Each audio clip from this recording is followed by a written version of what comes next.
E eu queria iniciar falando um pouco da greve, destacando exatamente um dos aspectos mais bonitos que ela tem, que é o seu lado paradoxal.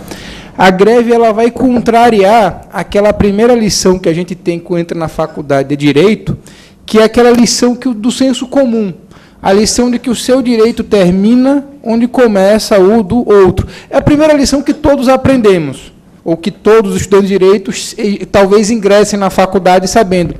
E a greve vai contrariar um pouco essa lógica, porque a greve é, efetivamente, na sua acepção mais ampla, digamos assim, o direito que se assegura a um determinado grupo de causar deliberadamente prejuízo a outrem, para conseguir, através desse prejuízo, pressionar em busca de melhoria das suas condições de trabalho, em busca da observância de um dos seus interesses. Então, a greve ela começa com um aspecto extremamente paradoxal. Ela vai subverter um pouco daquela lógica tradicional de que você não pode extrapolar o seu direito ao ponto de prejudicar o direito de outro. Não, a greve é exatamente isso.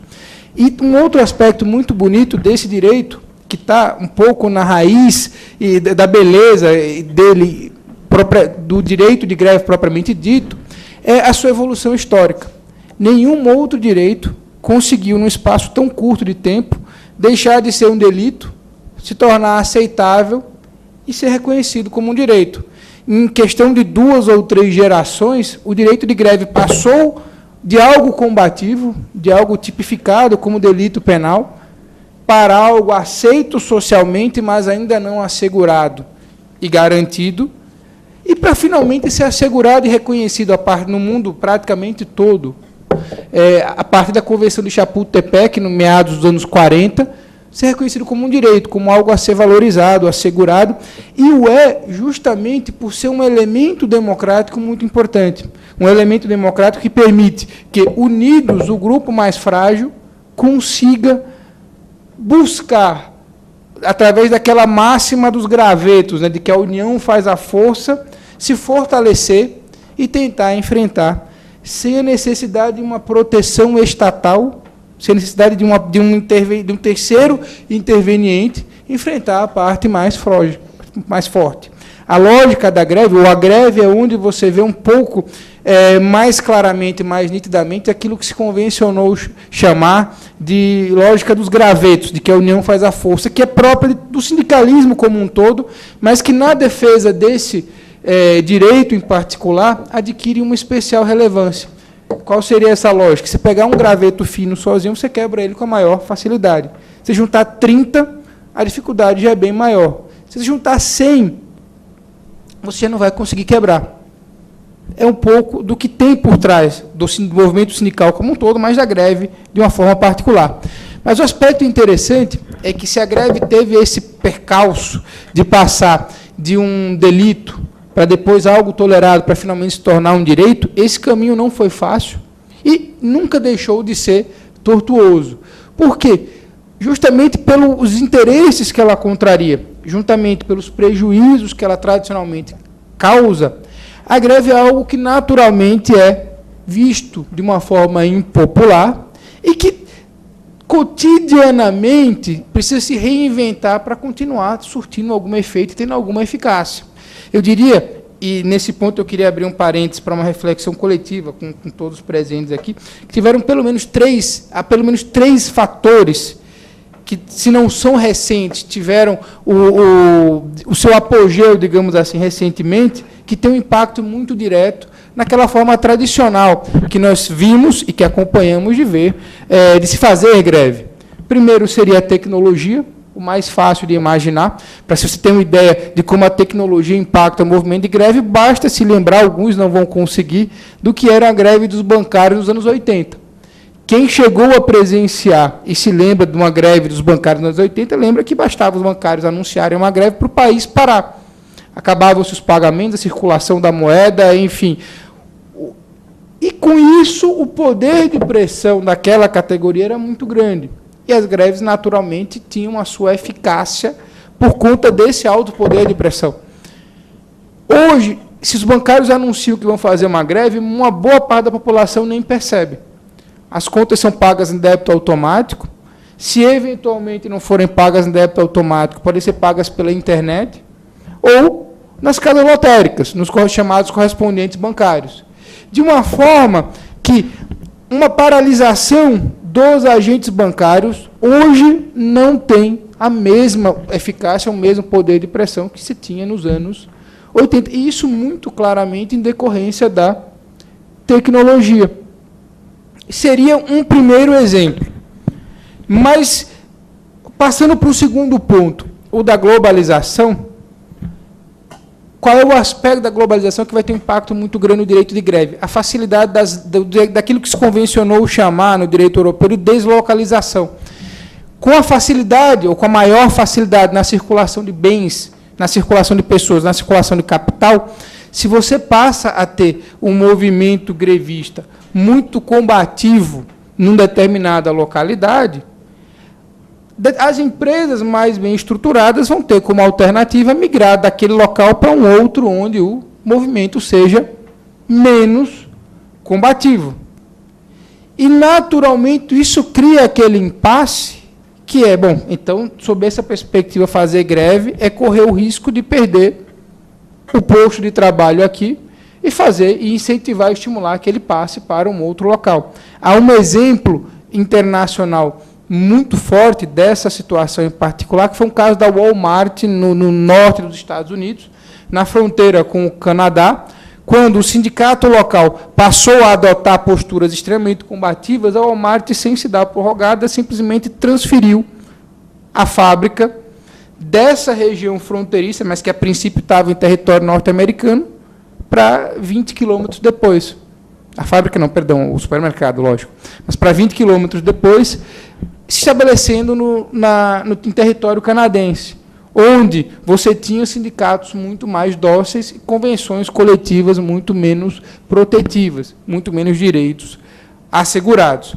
E o terceiro fator, esse é o mais curioso de todos, é o que normalmente não é mencionado nos manuais, mas talvez um daqueles que tenha pesado mais, digamos assim,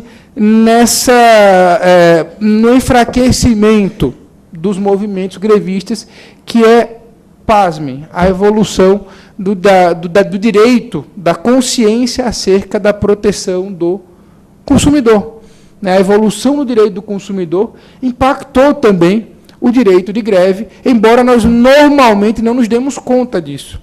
O exemplo mais claro que se tem é o das greves nos transportes coletivos. Sempre que há uma greve no transporte coletivo, todos nós, sem nenhuma exceção, nos colocamos na condição de consumidor e rogamos todas as pragas possíveis aos grevistas, que, afinal de contas, estão transformando o trânsito de São Paulo num caos maior do que o habitual, se é que isso é possível, que estão, afinal de contas, tornando a nossa vida mais difícil, criando transtornos que não seriam, a nosso ver, a nossa visão de consumidor, necessários. E aí você passa a ter uma situação onde aquela espécie de contrato social, que é fundamental para o direito de greve ser efetivo e ter eficácia genuína, se perde, e o contrato social se rompe. Qual é esse contrato social de que eu estou falando?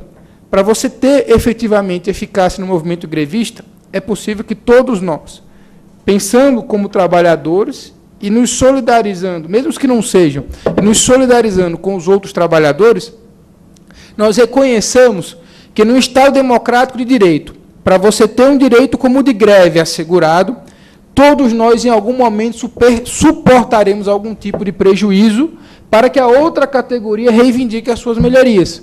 Dentro dessa perspectiva, para os médicos terem as conquistas que estão buscando, nós vamos suportar, em algum momento, ter o nosso acesso à saúde restrito. Para que os profissionais da área de transportes coletivos, os mais diversos, consigam melhorias nas suas condições de trabalho, todos nós vamos ter que estar cientes e suportar a ideia de que, em algum momento, nós vamos ter algum prejuízo. Vamos ter que suportar algum prejuízo, ainda que provisório, para que essa categoria consiga lutar por melhoria nas suas condições. Agora, a contrapartida é que, para esse contrato social se fechar, nós vamos aceitar, eles terão que aceitar, de outro lado também, suportar algum tipo de prejuízo provisório para que nós possamos, seja qual for a categoria do nós, né, mas, enfim, para que essa categoria também possa reivindicar a melhoria nas suas condições de trabalho. E é isso que normalmente não acontece. E é isso que faz com que, na grande maioria dos movimentos grevistas, todos os que não estejam participando do movimento se mobilizem contra a manifestação, com os argumentos mais variados possíveis. Eu cito um exemplo que me parece muito peculiar, muito particular e muito interessante dentro dessa reflexão, que é o do movimento grevista dos aeronautas. Há 3 anos atrás, teve uma greve que me chamou a atenção de uma forma muito especial. Era o período em que eu estava desenvolvendo as pesquisas para concluir minha tese do doutorado, que era exatamente sobre greve e democracia. E os aeronautas e aeroviários anunciaram uma greve no mês de dezembro de 2010, próximo ao Natal. E isso gerou uma comoção na imprensa brasileira, fora do comum, sob qual perspectiva? De que essa greve, taxada logo de cara de oportunista, prejudicaria o transporte coletivo a nível nacional. Ingressou-se com 3 ações de grande repercussão na Justiça, uma na Justiça do Trabalho, de primeira instância, uma na Justiça Federal, de primeira instância, e uma no Tribunal Superior do Trabalho, numa ação cautelar de dissídio coletivo. As 3 foram procedentes, com determinações diversas, mas as 3 foram julgadas procedentes. A da Justiça Federal era tutelando os direitos justamente dos consumidores, dentro dessa perspectiva que eu falava para vocês agora há pouco. As da Justiça do Trabalho, discutindo a abusividade ou não da greve. O que elas tiveram de comum? Todas as 3 foram procedentes. Todas as 3 mandaram retomar a atividade. O que mudou foi o percentual. O TST mandou que voltasse a categoria em 80%. A Justiça Federal falou 100%. Acabou a greve, né? Assim, enfim, mandou que todos voltassem a trabalhar. E também o argumento. Qual foi? O de que a greve era oportunista.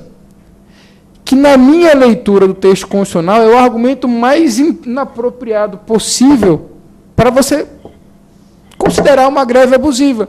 Porque, afinal de contas, se pegar o texto constitucional do artigo 9º, ele vai falar expressamente que aos trabalhadores compete definir a oportunidade e o interesse da greve. Ora, como é que se chama de oportunista o exercício de um direito que constitucionalmente foi atribuído e assegurado aos trabalhadores, e não foi aleatoriamente.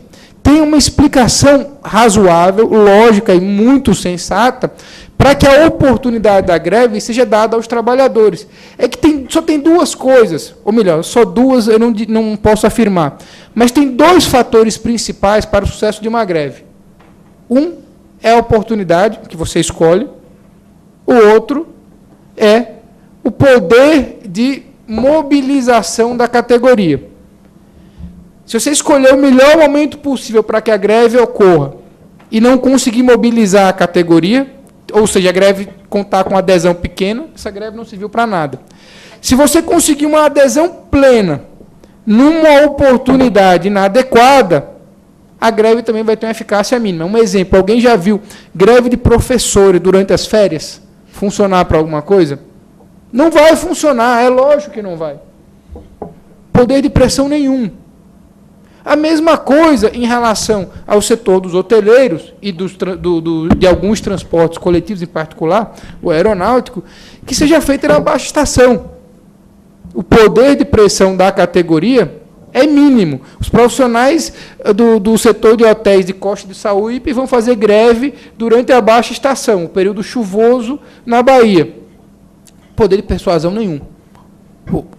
Probabilidade de sucesso dessa greve mínima. Mas, no caso dos aeronautas, a greve foi taxada de oportunista, porque estava sendo feita pouco antes do Natal.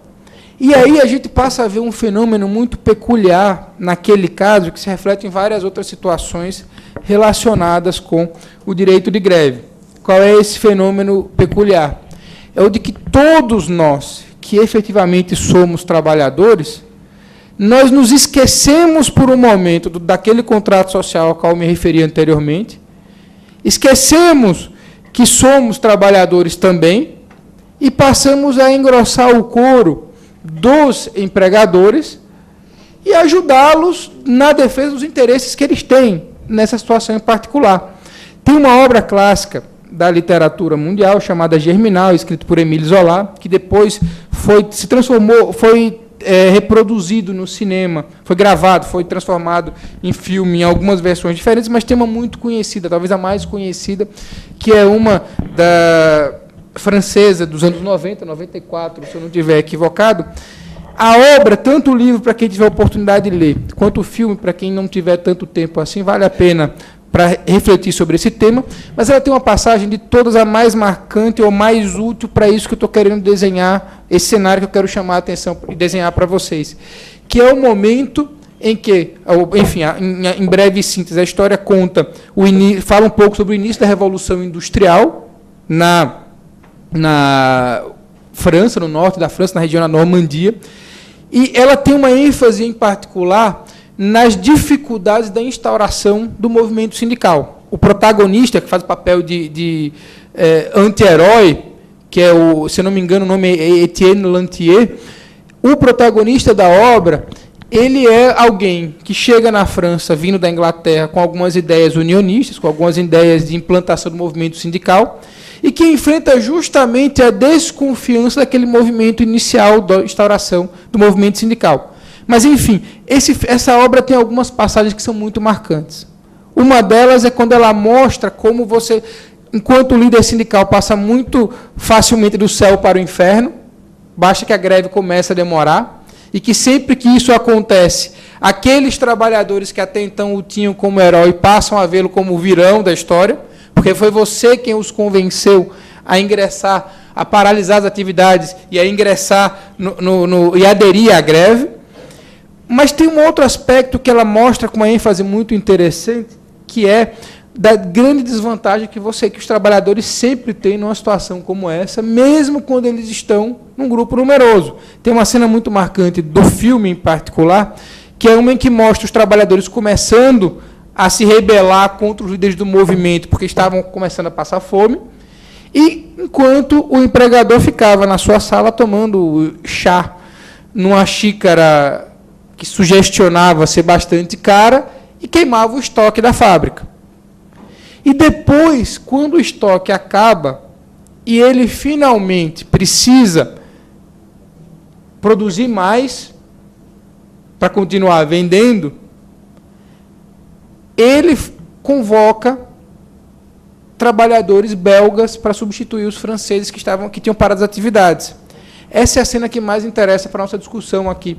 Porque com esse movimento, que depois a maioria das legislações no mundo inteiro proibiu, justamente porque nada é mais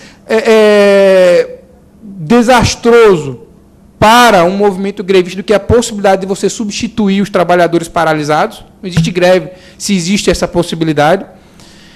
Mas na hora em que você que o empresário contrata os trabalhadores grevistas, imediatamente os franceses se voltam contra os belgas. E é esse movimento que se assemelha muito ao que se vê hoje em dia.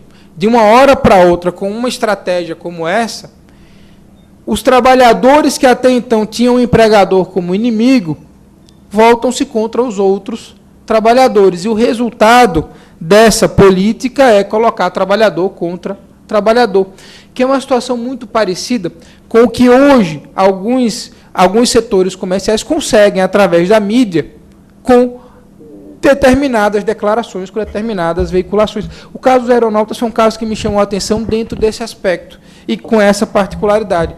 Naquele momento, na hora em que se difunde o discurso de que aquela greve é oportunista porque vai prejudicar o Natal de todos, todos esquecem que são trabalhadores também, e dentro da postura de consumidor, reconhece que aquela greve é absolutamente abusiva.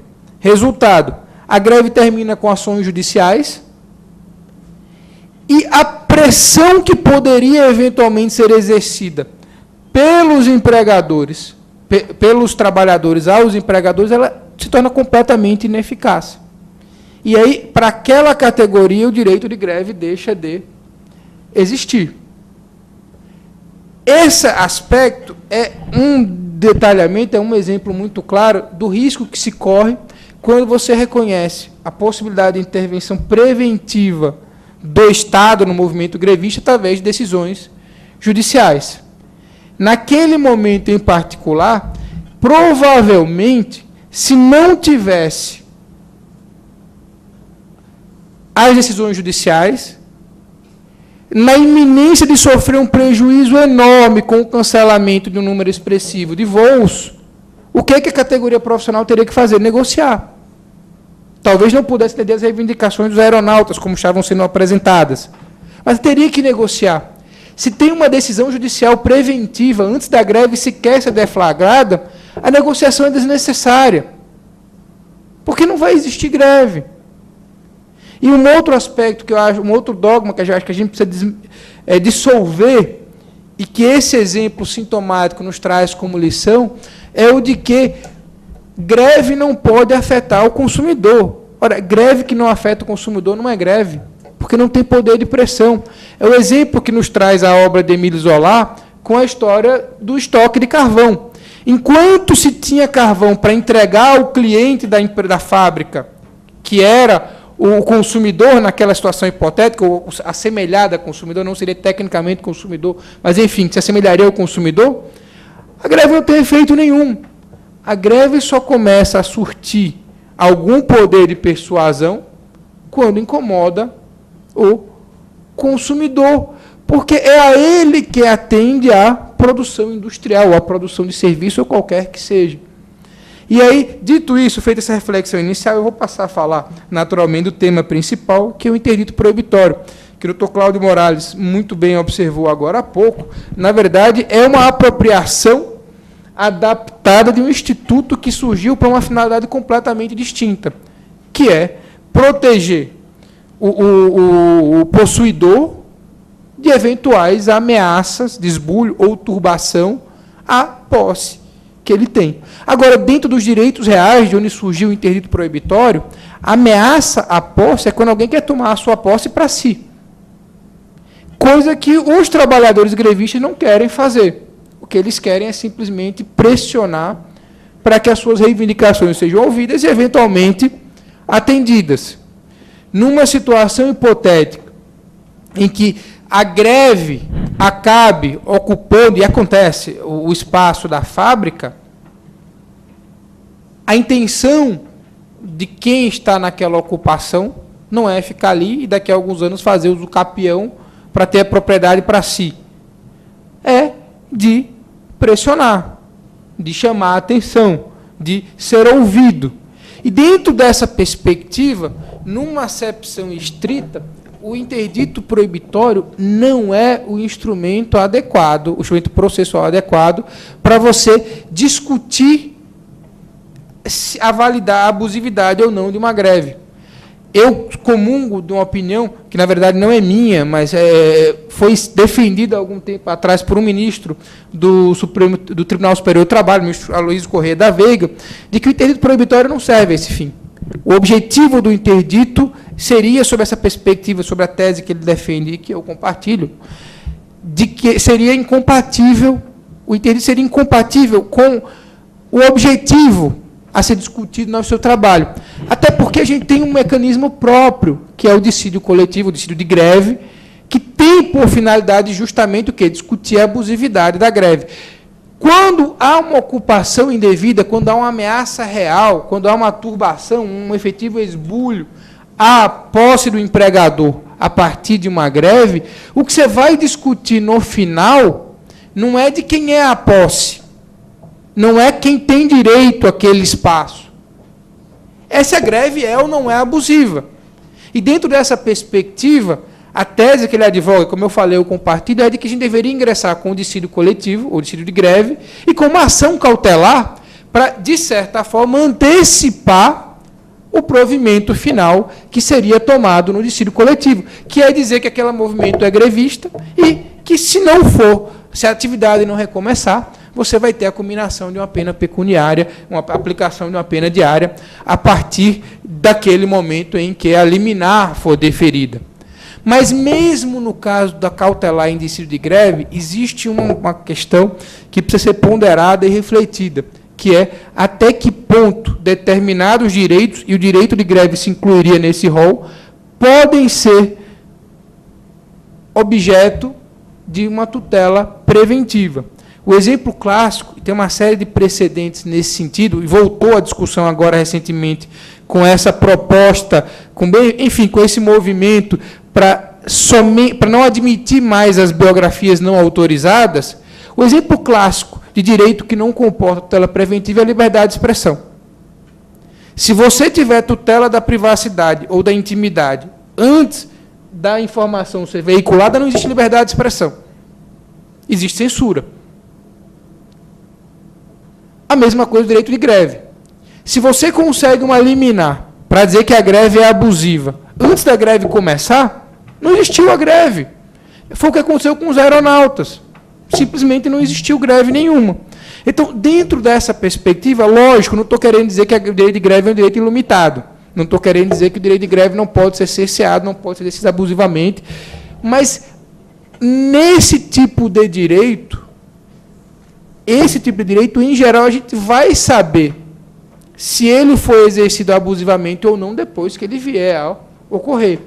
E aí, nesse aspecto, o ideal, o mais eficaz, o mais efetivo, é você ter uma tutela repressiva exemplar, para que não se repitam os mesmos abusos nas negociações e nas situações seguintes, e não uma tutela preventiva que não nos permitirá sequer saber se o movimento efetivamente será ou não abusivo. E aí, esse é o grande aspecto que eu acho que comporta uma reflexão muito detida em relação ao direito de greve. Será que a gente pode ter uma tutela preventiva, efetiva, quando você tem um direito de greve? E se sim, qual é o alarde disso? Qual é o desencadeador, qual é o fator desencadeante dessa tutela preventiva? Se nós pegarmos, por exemplo, o que vem sendo observado em algumas decisões judiciais proferidas em interditos proibitórios, o alarde é simplesmente o pré-aviso. Assim que chega o comunicado de que daqui a 48 horas, ou 72, conforme o caso, os trabalhadores paralisarão a atividade, o juiz vai lá e defere o interdito proibitório. Defere a liminar. Qual é o conteúdo da liminar? Muitas vezes é um conteúdo extremamente abstrato, que a greve seja feita somente da forma que permite a legislação, se não for feita assim, aplicar-se-á uma multa. Bom, então, se o conteúdo é abstrato, é só uma determinação para cumprir a lei sob pena de multa, não tem prejuízo nenhum para o movimento grevista, porque, afinal de contas, não houve condenação ainda, é só um alerta para dizer, cuidado com o que vocês vão fazer. Esse tipo de alerta enfraquece qualquer movimento grevista. Vocês peguem uma situação em que a adesão dos trabalhadores do sindicato é baixa, como é a realidade brasileira de um modo geral, com honrosas exceções. Peguem uma situação em que, numa outra particularidade, a adesão é sempre delicada, por uma série de fatores. Peguem uma terceira situação em que tudo, de uma forma ou de outra, conspira contra o movimento grevista. Então, é muito mais fácil não aderir à greve do que aderir sabendo que no futuro você poderá sofrer tipos diversos de represália. E aí, entregue uma liminar nas mãos do empregador, para que, para esse trabalhador que está em dúvida se faz ou não faz greve, que geralmente é a maioria, quem não tem dúvida, quem tem proteção sindical ou tem algum outro tipo de garantia provisória de emprego, e mostre para ele uma decisão, para um trabalhador leigo, que dizendo o seguinte, o juiz já está dizendo aqui que se houver algum excesso, vocês vão ser condenados. Aí vai ter trabalhador que vai ler aquilo, ele não vai saber se a multa quem vai pagar ele é o sindicato, e já vendo lá 5 mil por dia, ele vai ficar assustado. Isso é extremamente enfraquecedor do movimento grevista. Mas pior ainda, a decisão ainda diz assim, autoriza a utilização de força policial. Falou em força policial, acabou a greve. O sujeito vai no mínimo ter medo de tomar tiro de borracha, né? Que ultimamente está virando moda, enfim, ou virou e parou e voltou, enfim. Mas, e além disso, tem algumas decisões proferidas em interditos proibitórios que vão além. Que aí, sim, tem um cunho extremamente invasivo e violador do direito de greve, definindo questões, por exemplo, que não poderiam ter uma outra origem que não a deliberação dos próprios trabalhadores. Tem decisão em interdito proibitório que diz que a greve tem que funcionar das 9 às 18. Pô, então, a oportunidade de definir a greve não existe mesmo, né? Tem decisão em interdito proibitório dizendo onde a greve deve ser feita, que a greve tem que ficar a 3 quilômetros da porta de entrada da fábrica. Pô, bacana. Né? É igual você fazer panfletagem na outra cidade. Né? Enfim, mas seriam alguns exemplos de situações em que a gente poderia ter de decisões absolutamente abusivas em matéria de direito de greve. E aí, ainda que admitindo a tutela preventiva, o que pode acontecer, não estou descartando a possibilidade. Agora, eu acho que o interdito não é o remédio adequado. Deveria ser o dissídio coletivo de greve, com uma cautelar para antecipar os seus efeitos. Agora, ainda assim, em direitos como o de greve, a tutela preventiva sempre acaba sendo extremamente enfraquecedora do direito. Essa tutela preventiva ela tem que ser absolutamente excepcional. É possível? É. Um exemplo hipotético. Uma situação, aliás, não é hipotético, mas não é mentiroso. Isso aconteceu, no caso do Rio de Janeiro, que eu acompanhei alguns anos atrás. Uma empresa, alguém filma a deliberação assemblear dos trabalhadores, em que os dirigentes convocam todos a quebrar tudo, a fazer, a partir para a violência deliberada, uma espécie de black bloc, né, que a palavra está na moda, de trabalhadores.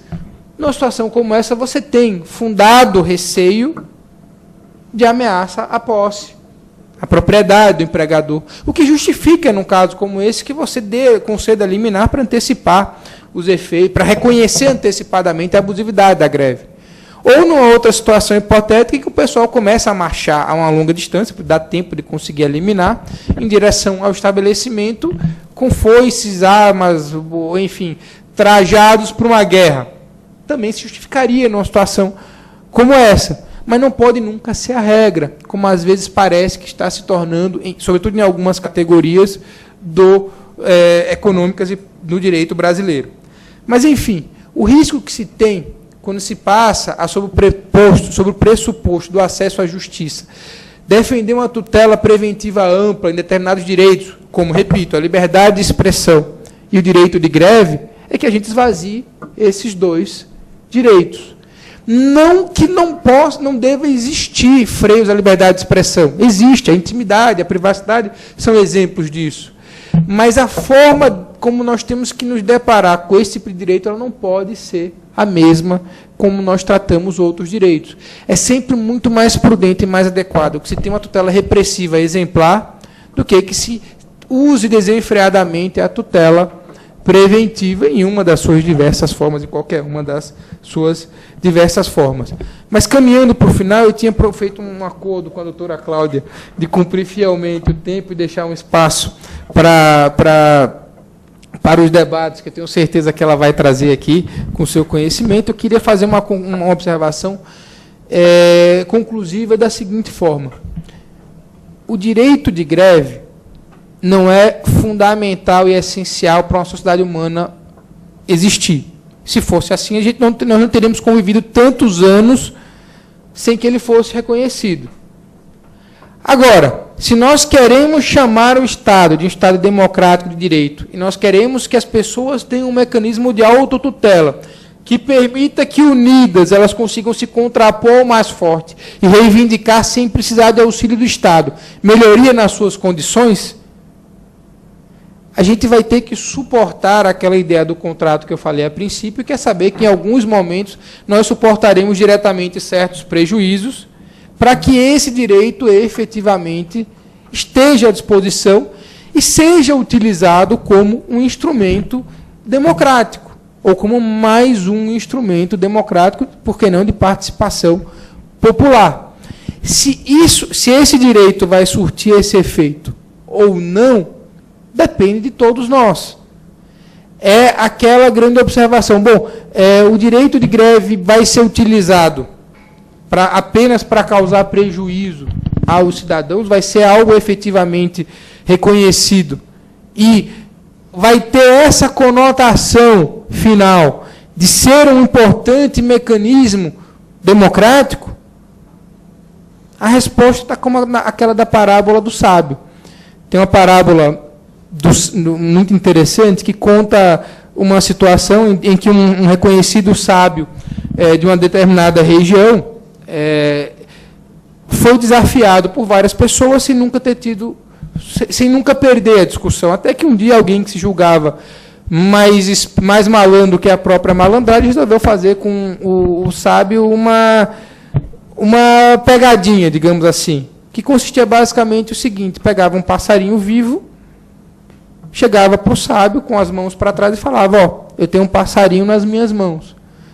Eu desafio você a adivinhar se o passarinho está vivo ou morto. E joga essa pergunta para o sábio. E na hora que o sábio reflete e fala: bom, se eu falar que está vivo, ele vai matar o pássaro. Se eu falar que está morto, ele vai deixar o pássaro voar. De todo jeito, eu vou sair perdendo. O sábio vira para o sujeito e responde: meu filho, a resposta está nas suas mãos. E é o que acontece com o direito de greve também. Para que ele tenha esse viés democrático que se propõe, é preciso que nós todos saibamos lidar com ele.